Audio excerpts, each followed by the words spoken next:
अंदर की मजबूती ही असली मजबूती होती है।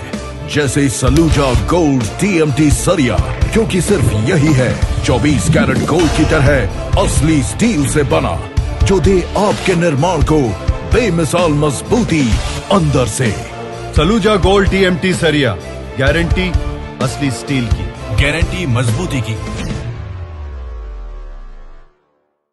खुल गया अब आपके शहर सिवान में नीलकमल फर्नीचर का विशाल शोरूम जिमी सेल्स के ऊपर। अब मात्र 999 के EMI पर शहरवासियों को मिलेगा एक ही छत के नीचे फर्नीचर के साथ इलेक्ट्रॉनिक सामान जैसे AC, fridge, washing machine, LED TV, laptop, mobile, RO, battery, inverter का विशाल रेंज। संपर्क करें जिमी सेल्स, पुरानी किला मोड़ के पास, बबुनिया रोड, सिवान। सिवान जिले के लकड़ी नबीगंज थाना क्षेत्र के भोपतपुर पंचायत स्थित बाला गांव में रविवार की शाम संदिग्ध हालत में 7 लोगों की मौत हो गई। वहीं कई लोगों की हालत नाजुक बनी हुई है, जिनका इलाज सिवान सदर अस्पताल में चल रहा है। मौत का कारण जहरीली शराब बताई जा रही है।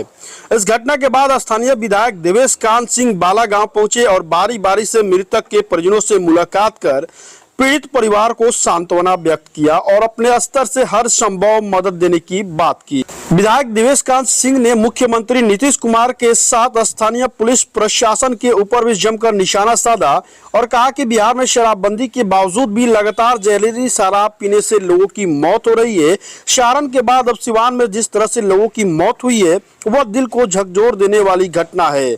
कहीं ना कहीं अगर शराब बन रही है तो बिक भी रही है और बिक रही है तभी लोग पी रहे हैं। इस पर मुख्यमंत्री नीतीश कुमार के संवेदनहीन बयान पर मुझे ताज्जुब होता है। सुबह के मुख्यमंत्री का बयान इस तरीके से आता है कि पिएगे तो मरोगे ही। ये साफ जाहिर करता है कि शासन और प्रशासन दोनों ही शराबबंदी मामले में पूरी तरह से अब फेल है। यही वो नीतीश कुमार है जब रेल मंत्री होने के दौरान रेल दुर्घटना होने पर अपना इस्तीफा सरकार को सौंप देते थे। अब इतनी बड़ी घटना के बाद भी उनका इस तरह से बयान आना निंदनीय है।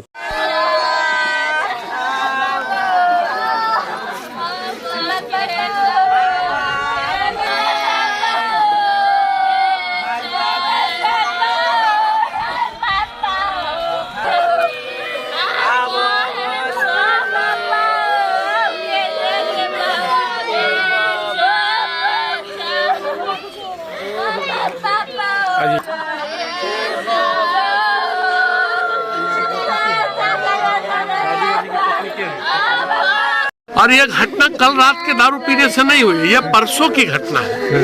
परसों जो लोगों ने उस तरह की जहरीली शराब पी जिसका फलाफल कल सवेरे से शुरू हुआ, कुछ लोगों को उल्टी, कुछ लोगों को बेचैनी, उसमें एक पहली मौत का संज्ञान 12 बजे तक किसी को समझ में नहीं आया।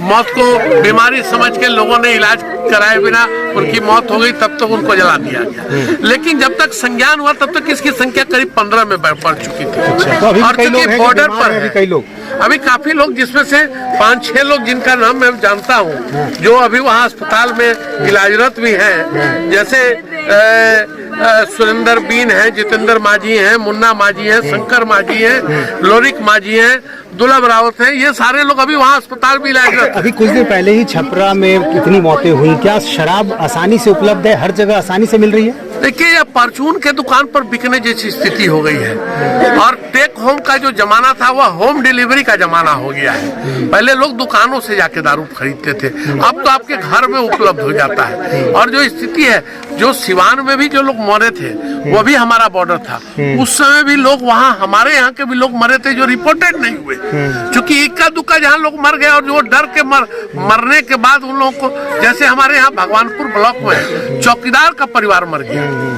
और चौकीदार के परिवार ने ऐसे ही जला दिया क्योंकि सरकार का दबाव था और सरकार ने सिर्फ 44 दिखाया। इतनी मौतें लगातार हो रही हैं, फिर भी ये सिलसिला थम क्यों नहीं रहा? फिर अब देखिए, संवेदनहीन सरकार है और मुख्यमंत्री का यह एकमात्र जवाब कि पिएगा तो मरेगा।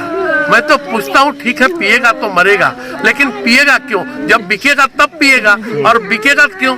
बिकेगा तब जब वह बनेगा, और बनेगा क्यों, जब वह मिल रहा है कहीं से व्यवस्था तब बन रहा है। तो इस 4 चीज को रोकने के बाद न मरने वाले पर आप नहीं, लेकिन आप भी स्थानीय विधायक है, क्या देख पा रहे हैं कि क्या कैसे ये चल रहा है? क्या पुलिस रोकना नहीं चाह रही है या लोग मिले हुए हैं प्रशासन के जिनके ऊपर ये जिम्मेदारी है?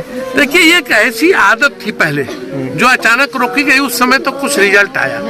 अब स्थिति यह है कि धीरे धीरे यह, हम बॉर्डर के लोग हैं, यह पहले बॉर्डर पर धीरे धीरे बॉर्डर से शुरू होता है और बॉर्डर का बहाना करते करते अब स्थानीय स्तर पर इसका कार्यक्रम शुरू हो गया है। और स्थिति यह है कि प्रशासन चाह भी रही है तो रोक रही है कि नहीं, मुझे जानकारी नहीं है, चूंकि स्पष्ट रूप से मैं किसी को आरोपित नहीं करना चाहूंगा, लेकिन जो आचरण समझ में आता है और जिस तरह से सब जगह उपलब्ध है, यह बताता है कि सरकार के साथ साथ प्रशासन संवेदनहीन हो गया है।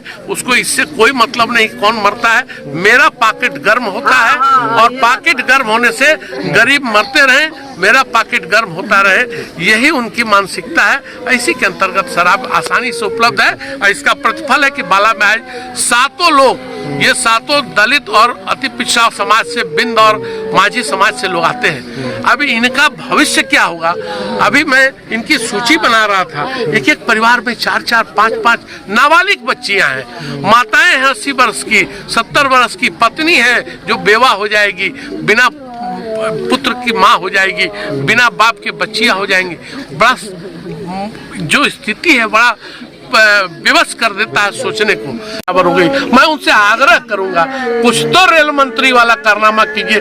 नहीं, अगर गाड़ी लड़ती थी तो आप इस्तीफा देते थे, अगर लोग मरते तो आप इस्तीफा दे देते। मैं उनसे सिर्फ यही आग्रह के साथ अपनी बात को समाप्त करूंगा और अपने लोगों के प्रति जो मेरी जवाबदेही है वह करने का प्रयास करूंगा।